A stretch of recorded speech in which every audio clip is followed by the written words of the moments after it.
बिस्मिल्लाहिर्रहमानिर्रहीम। नाज़रीन, मैं हूं जावेद बलोच और उम्मीद है आप लोग खैरियत से होंगे। शंघाई ताउन कॉन्फ्रेंस के इख्तिताम के बाद, कामयाबी के बाद, अब मामला जो है वो पार्लिमान में गर्म है। और जो आइनी पैकेज कहा जा रहा था हुकूमत की तरफ से और पीपल्स पार्टी की तरफ से, और जो इत्तेहादी जमातें हैं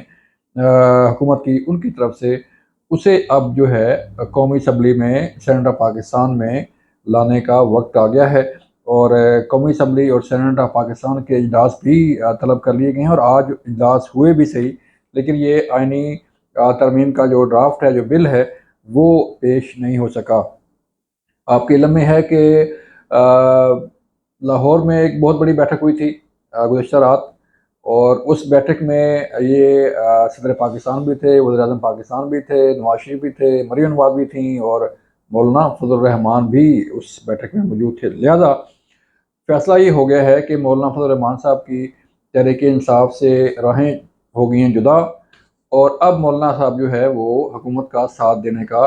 फैसला कर चुके हैं। और ये इतलात आ रही हैं कि तहरीक इंसाफ के भी कई अरकान जो है वो हुकूमत के साथ रब्ते में हैं, और तहरीक इंसाफ के वो अरकान भी जो सेनेट में भी हैं और कौमी असम्बली में भी हैं, वो भी इस आइनी तरमीम का साथ देंगे और अपना वोट देंगे। कहा यह जा रहा है, आपको बताएंगे कि कौन कौन इसमें शामिल है। कहा आज जो इजलास हुआ है पार्लिमानी कमेटी का, उसमें ये कुछ चीज़ें सामने आई हैं। वो ये कि अब इत्तफाक किया जा रहा है कि आइनी कोर्ट बनाने की बजाय इत्तफाक राय के साथ जो है वो आइनी बेंच बनाया जाए सुप्रीम कोर्ट में, और सुप्रीम कोर्ट में आइनी बेंच बनाने के साथ जो आइनी तरमीम है वो कर ली जाए। अब मामला ये है नाज़रीन कि अगर हुकूमत ने या इत्तेहादी जमातों ने या सियासी जमातों ने मिल के आइनी बेंच बनाना है सुप्रीम कोर्ट ऑफ पाकिस्तान में, तो इसमें हमारे जो लीगल एक्सपर्ट हैं वो ये कहते हैं कि फिर आइनी तरमीम की जो है कोई ज़रूरत नहीं है, क्योंकि चीफ जस्टिस पाकिस्तान के पास ये इख्तियार है। जो कमेटी है स्पेशल बेंच बनाने के हवाले से, वो सुप्रीम कोर्ट की, वो बेंच बना सकती है। 3 रुकनी बेंच बने, 4 बने, 5 बने, 7 बने या फुल कोर्ट बने, तो उसके पास जो है सुप्रीम कोर्ट के पास खुद ये इख्तियार है कि वो ये बेंच बनाए, और बेंच बना के वो कोई भी आइनी मामला जो है उसमें पेश कर दे। तो फिर अगर बेंच बनाना था तो फिर इसकी आइनी तरमीम की जो है वो ज़रूरत नहीं थी। वो फिर पोस्टिंग ट्रांसफ़र और अपॉइंटमेंट के हवाले से अगर कोई तरमीम होती है तो उसका फ़ायदा जो है वो किसी आम शख्स को नहीं होगा। ये जो आइनी तरमीम का पैकेज था, ये कहा यह जा रहा था कि इसका डायरेक्ट फ़ायदा जो है अवाम को होगा, कि जो पेंडिंग केसेस हैं अवाम के, वो जो है उसका हल निकलेगा और वो जल्दी स्पीडी जो है जस्टिस मिलेगा। लेकिन अगर ये आइनी बेंच बनता है तो फिर इसका फ़ायदा को नहीं होगा। लेकिन हमारे ये ज़राए बता रहे हैं कि आइनी बेंच नहीं बनेगा बल्कि आइनी कोर्ट ही बनेगी, और जब ये फाइनल ड्राफ्ट सामने आएगा तो फिर पता चलेगा कि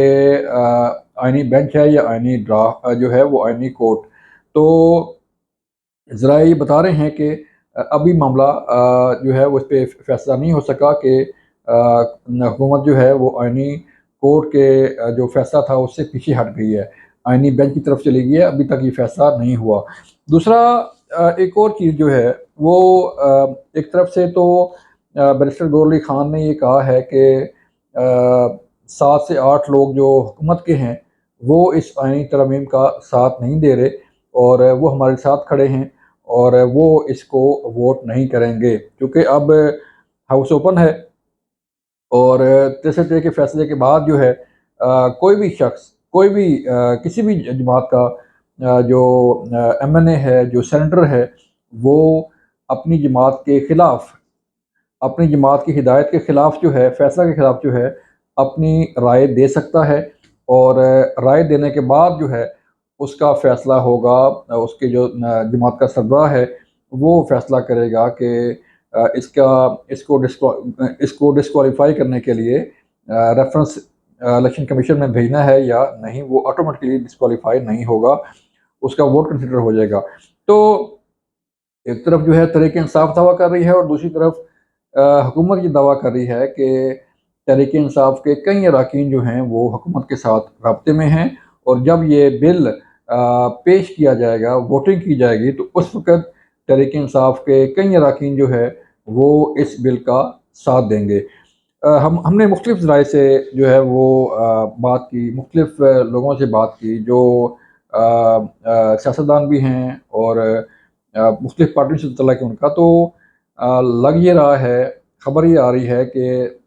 تحریک انصاف کے کچھ لوگ جو ہیں وہ تیار ہیں کہ حکومت کا ساتھ دیں اور یہ آئینی پیکج منظور کر لیا جائے، کیونکہ جب یہ آئینی پیکج منظور ہوگا تو پھر اس کے بعد جو ہے وہ چیزیں آگے بڑھیں گی۔ اور پھر دوسری بات یہ ہے کہ آج ہو گئی ہے 17 اکتوبر 2024، اور قاضی فیصل صاحب چیف جسٹس آف پاکستان کے پاس دن کتنے رہ گئے ہیں؟ 5 اور 3 8 8 دن کے بعد، یعنی کہ 25 اکتوبر کو چیف جسٹس پاکستان جو ہے قاضی فیصل صاحب اپنی مدت ملازمت سے